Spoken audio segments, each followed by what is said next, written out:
Não estou sozinha em casa, mas eu preciso de um banho e estou pintando o meu pé. E eu já pintei, só que não é assim, que é gigantesco.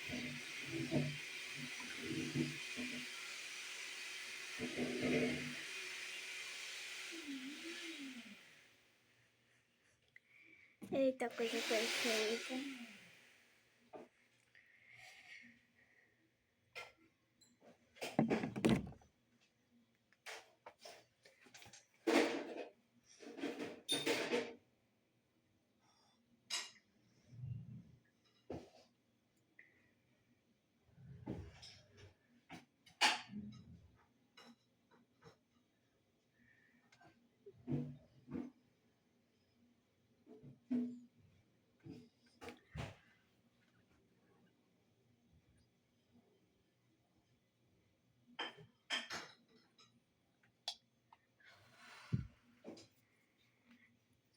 Se fosse eu, pintaria minha unha de branco. Ai.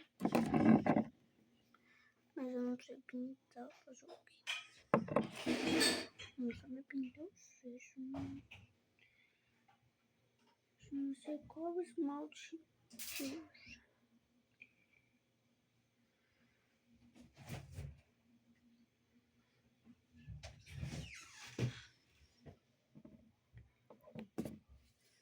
E foi isso.